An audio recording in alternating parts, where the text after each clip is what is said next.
Are Amazon guitars any good?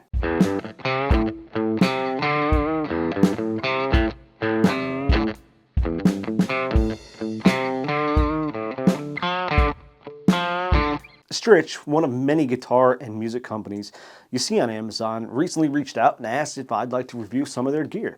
So I asked them to send me one of their beginner guitar bundles and a pedal, and I'll get to the pedal on another day. Now, there are a ton of guitar gear companies on Amazon, and Strich is the first one that has sent me a guitar to review. So let's take a look at the packaging and everything you get for $159. It comes pretty nicely packed from Amazon. Nice branded cardboard box, and inside the cardboard box is a styrofoam enclosure, and it protects everything pretty well.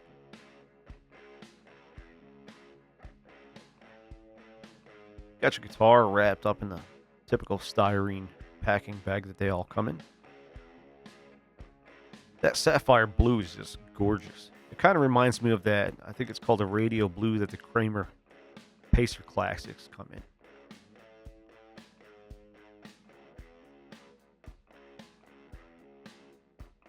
You got an accessory bag with your whammy bar and a couple Allen wrenches here to adjust your truss rod and bridge saddles. This is a really nice gig bag. It's not your typical gig bag that comes with inexpensive guitars. It's padded well and works pretty nice. Here you got your mini amp, and my camera wasn't focusing very well in this area, and it comes with a USB-C charging cable. This little accessory bag, you got this little plastic capo. It's not the best capo, but it'll work. And a clip-on tuner. You also have this nice cleaning cloth, some spare strings, a nice Strich strap, and this 10-foot cable. This is the Strich SST-S10, and right out of the box, it was set up very well, and I just tuned it up with the supply tuner, plugged in the included mini amp, and I was playing. And we'll talk about the individual accessories more in a moment. Now, the body is a nice lightweight material, probably basswood or Polonia, one of the cheaper lighter materials, but it's solid and it's a beautiful finish. The electronics and hardware are very adequate and typical of what you might find in almost every entry-level guitar. The neck is maple and almost feels unfinished, but once you start playing it, it'll start to absorb the oils from your hands and it'll smooth out even nicer. Now on Amazon, it says the fretboard is technical wood. I'm not sure what that means, but I think it might be a composite material, but it's fairly smooth and has a nice dark color. It looked a little dry out of the box, and I gave it some oil and it took it well. The tuner is very nice and stable for a budget beginner's guitar, and I was pleasantly surprised that there was no fret sprout or sharp frets at all. They were incredibly smooth, which is really surprising for any budget guitar. The only problem I found was the nut was cut a little bit rough. The frets needed a little bit polishing, and the bridge tension and saddles need a slight adjustment. Like I said, it was very playable out of the box, and any of those issues are to be expected at this price point. Besides, a new guitar player probably wouldn't know the difference otherwise. I did do a full setup before shooting this, and if you'd like to see a time lapse with commentary, stick around at the end.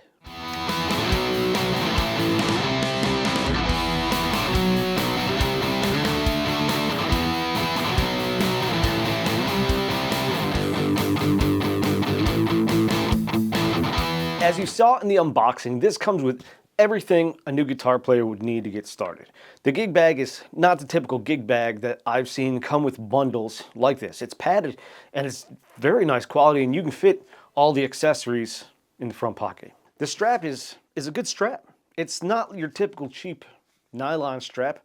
It's more of like a cotton weave. And the capo, well, it's a very cheap plastic one. And while it's always nice to have a capo, a beginner really isn't going to know how to use it right away, but it is usable. The clip-on tuner works well and has a chromatic mode and other modes specifically for guitar, bass, and ukulele. It also comes with a cleaning cloth, Allen wrenches for your truss rod and your saddles, some spare strings, 4 picks of various thickness, and lastly, a mini amp and cable. The mini amp is what you should expect when it comes to something this size.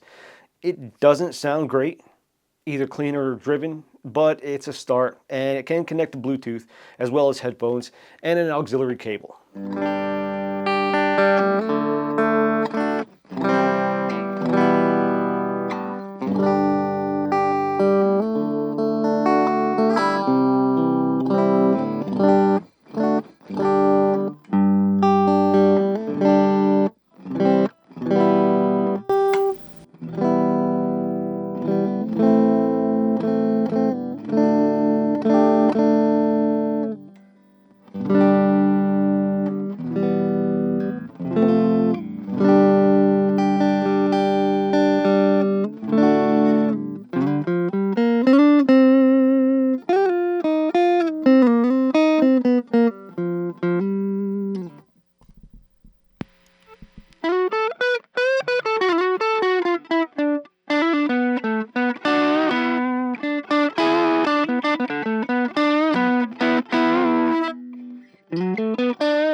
You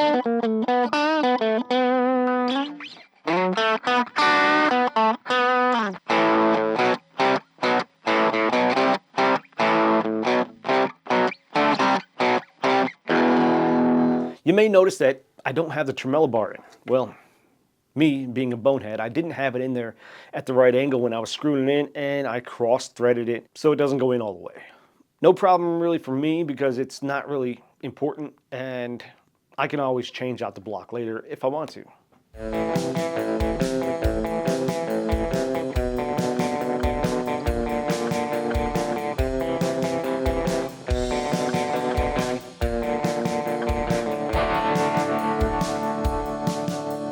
Now, with all the accessories, I think this bundle is well worth the $159. The guitar itself looks and plays really well.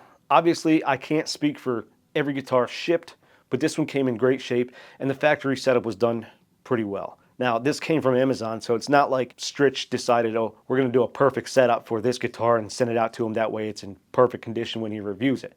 No, it was just set up well from the factory. Again, I can't speak for every guitar that ships.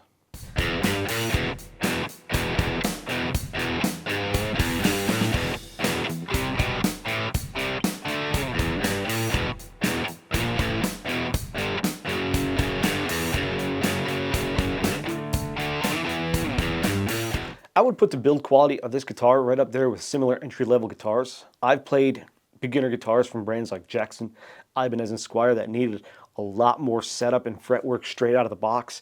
So to get a guitar that played this well with no sharp frets whatsoever, it was quite the relief. Now, this bundle can also be a great package to gauge a beginner's commitment.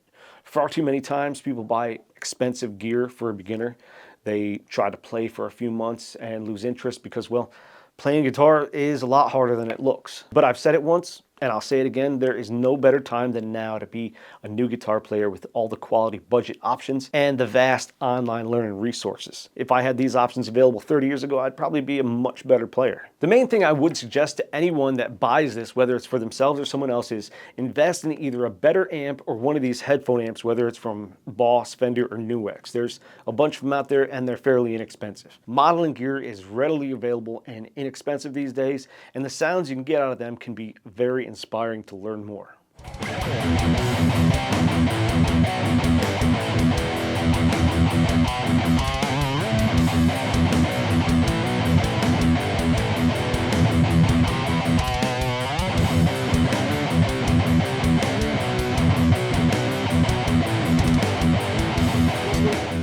If you're interested in this Strich guitar, there is going to be an affiliate link down in the description to Amazon, and if you buy from that link, I do get a little kickback from it, though it's not much, but every little bit helps the channel. And like I said, Strich did send this to me for the purpose of this review, but all opinions are my own, and I stand by this review.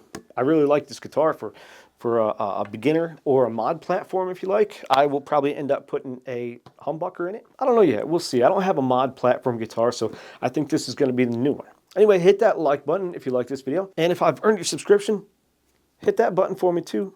We'll see you next time. So for this setup, I'm going to loosen up the strings, and I'm going to inspect the fretboard and the nut and the frets. And I'm going to get that plastic off of the pick guard and make any kind of adjustments to the action that I need to make it more playable to my preferences. Now, I put the capo on there to hold the strings in place because I'm about to take off the neck, which I highly suggest you do not do. It just wasn't a good idea, and when I went to put it back on there, it needed some adjusting. If it's not broke, don't fix it. But this was the easiest way to get to the pick guard so I could take all the plastic off, because I hate any kind of residual plastic that you have left on there after you take that off. Make sure you got the right tools for the job is very important. Always be careful when you're using power tools. That particular drill that I have right there has a setting on it, as you can see, that green light on it. That prevents it from over torquing and stripping out screws.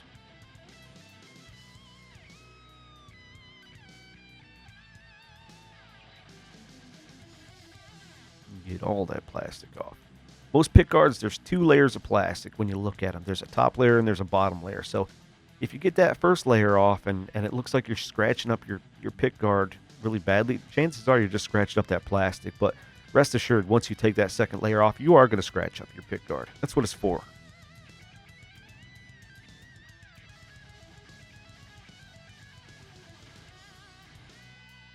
Now I noticed some plastic right around the heel cut right there that I needed to get out, and that might have been what was kind of holding the neck in the right place at the time. I don't know. But it looked weird and sloppy, so I cut that extra plastic out. It wasn't a very good routing. And I was just showing you that little anti-stripping setting on my little DeWalt. Sorry about my big old head in some of these shots. Get everything put back together and buttoned up. Cleaned up.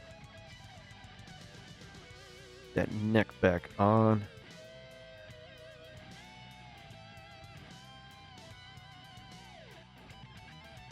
With the drill, I'll tighten these down as much as I can before going too far into it, and then I'll just tighten them snug by hand just to make sure they're nice and tight. But I usually don't like to crank them down with the drill.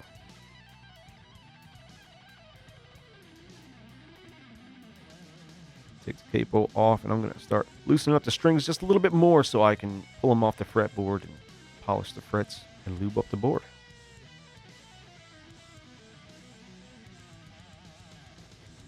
I'm going to clean up that nut there a little bit. There was a little residual from where they cut it. Get it nice and clean. Then I noticed the frets, they needed to be polished. So I grabbed my fret eraser. I think it was a 2000 grit one. It was the finest one. And some fretboard guards. Put them over it and just kind of polished everything up nice and pretty.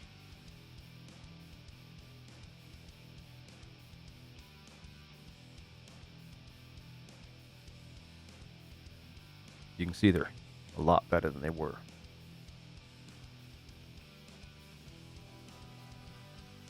A beginner probably wouldn't know otherwise. They just want to play. They're not worried about all this other stuff. But you're if you're experienced and you're buying this guitar for somebody, or you just want to set it up for yourself, these are some of the steps you might have to take. But if you're setting it up for a beginner, by all means, get that set up well for them. It'll make playing and learning a lot easier.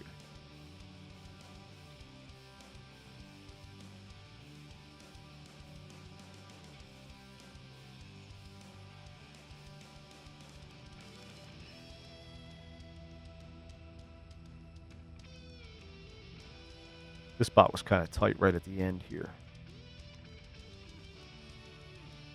And I'm going to use some Dunlop's 64 lemon oil.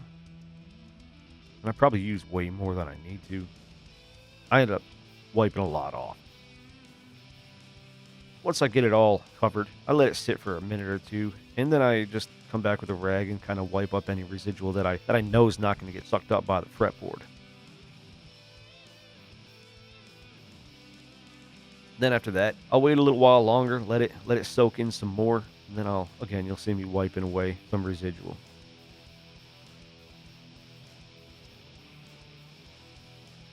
Down here I noticed a little polishing compound around the jack that I needed to get rid of because it was bugging me.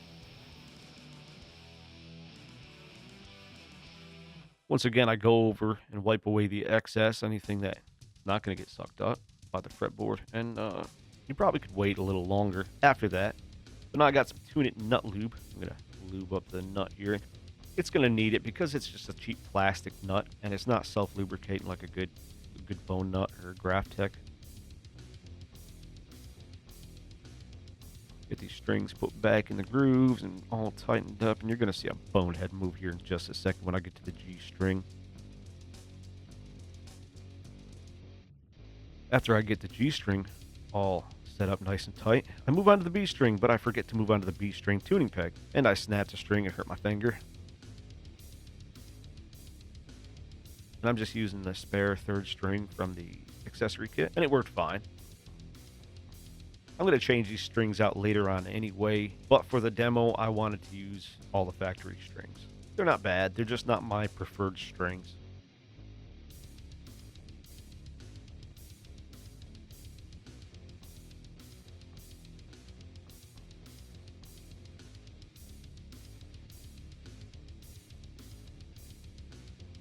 Getting the B and the E all tightened up here.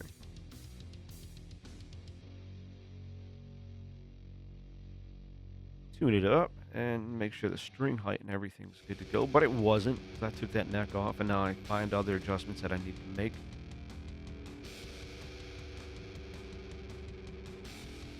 Checking the relief here with my relief tool. And that white card right there, that's called a Fritz ruler. I highly suggest you get one. They're pretty cheap, but they work really well for adjusting the string height on the fretboard and the pickup height. Now here I strung the whammy bar in there, and I kind of cross-threaded it. I didn't know at the time, but I noticed that the bridge was really tight. They had those screws just tightened down all the way. It wouldn't even budge. And the springs in the back were just tightened way down too hard, so I had to take that back off again and loosen them up. They were just way too tight. It didn't even want to move.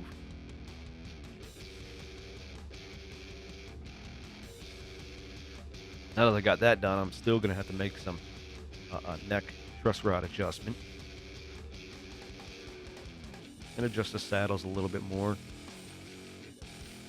You're going to see at one point here, I thought I needed a shim, but I really didn't. I just had to get the neck relief right and the string height and the saddles adjusted and the radius.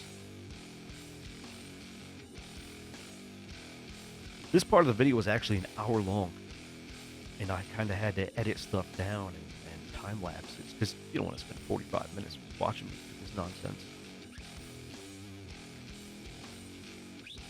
Here I make the slight adjustment. It was a little too straight. I needed to give it a little bow.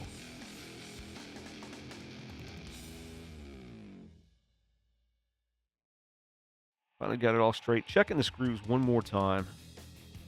Like I said, this is the part where I think I couldn't get it quite right, so I got this great idea. I'm going to use a little bit of business card to make a shim for the two screws that are closest to the headstock.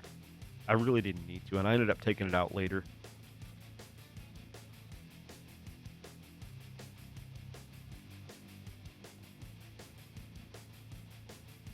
Checking the fretboard radius, it was about a 12-inch radius in there. I usually have a 9 and 9.5 and a 12-inch radius checker ready.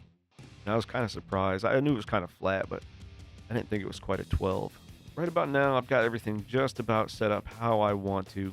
Like I said, I'll come back later to take that shim out, but just a few seconds here. This is where my camera just kind of went dead on me. That's about it. Thanks for watching.